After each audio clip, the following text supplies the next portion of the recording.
Warahmatullahi wabarakatuh. Saya Sevia Rahman Nurfadila dengan NPM C1A 19005. Saya mahasiswi ilmu hukum akan memaparkan sedikit materi tentang perbandingan hukum.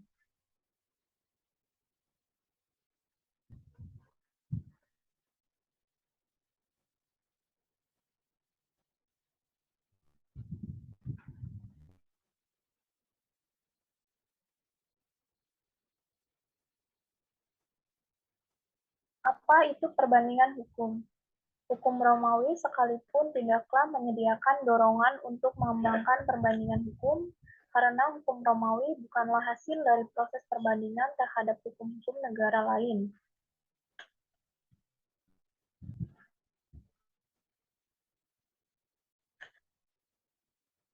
Pada bangsa Romawi mendeskripsikan sistem hukum mereka berdasarkan dua komposisi, yaitu pertama bangsa berdasarkan perjanjian-perjanjian kelembagaan di mana diatur oleh hukum, yang kedua kebiasaan ditentukan oleh untuk hukum khusus mereka sendiri, dan sebagian lainnya berdasarkan hukum-hukum yang umum diberlakukan bagi umat manusia.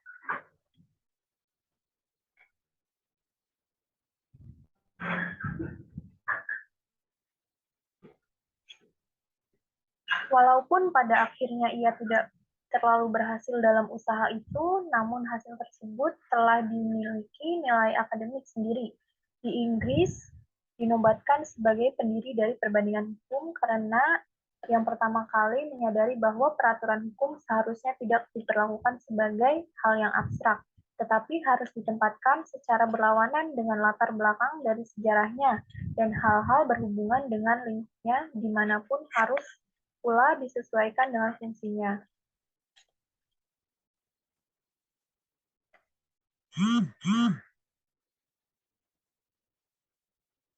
Lalu perbedaan antara IAC Hong Kong, yaitu Independent Commission Against Corruption, yang merupakan suatu lembaga yang memegang fungsi vital di Hong Kong, tidak hanya mengungkapkan praktik korupsi, tapi juga bertanggung jawab memberi perlindungan terhadap aksi dan pendidikan anti korupsi.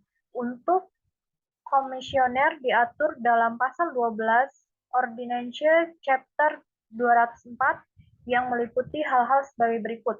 Yang pertama, menerima dan mempertimbangkan pengaduan terjadi praktik korupsi dan menyelidiki setiap pengaduan yang dianggap layak.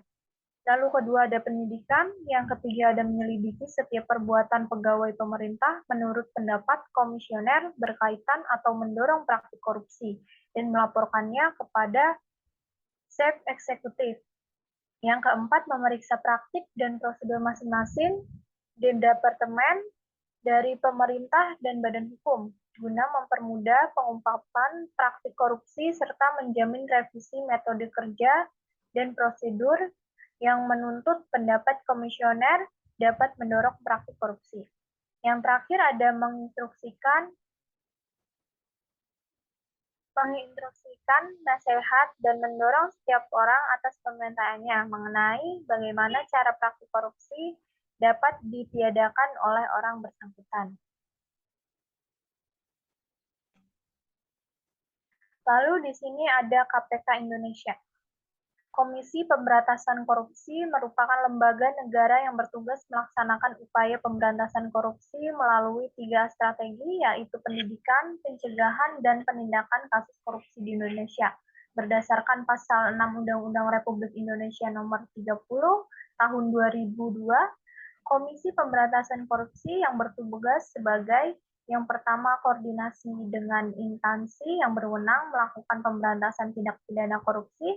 Yang kedua, ada survei terhadap instansi yang berwenang melakukan pemberantasan tindak pidana korupsi. Yang ketiga, ada melakukan penyidikan dan penuntutan terhadap tindak pidana korupsi. Melakukan tindakan-tindakan pencegahan tindak pidana korupsi.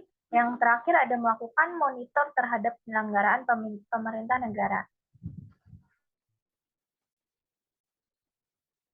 Jadi kesimpulannya, berdirinya lembaga anti korupsi di negara Hong Kong dan negara Indonesia dilihat dari sejarah masing-masing negara, ternyata memiliki perbedaan latar belakang, di mana korupsi yang selalu menjadi keresahan masyarakat sehingga lahirnya lembaga anti korupsi yang saat ini dikenal oleh masyarakat seperti ICAC Hong Kong dan KPK Indonesia. Landasan berdirinya ICAC Hong Kong yaitu The Independent Commission Against Corruption Organization. Lalu juga landasan berdirinya KPK Indonesia, Undang-Undang RI Nomor 31 Tahun 1999 tentang pemberantasan tindak pidana korupsi, dan sekarang yang digunakan adalah Undang-Undang RI Nomor 20 Tahun 2001 tentang perubahan atas Undang-Undang RI Nomor 31 Tahun 1999 tentang pemberantasan tindak korupsi pidana, dan Undang-Undang RI Nomor 30 Tahun 2002 tentang Komisi Pemberantasan Korupsi.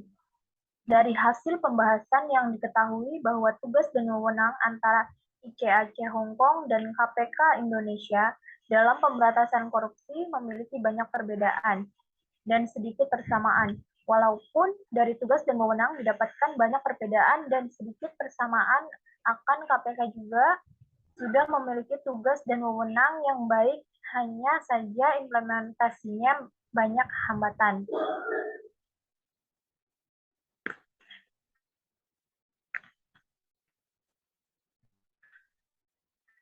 Sekian pemaparan materi saya. Wabillahi taufiq walhidayah. Wassalamualaikum warahmatullahi wabarakatuh.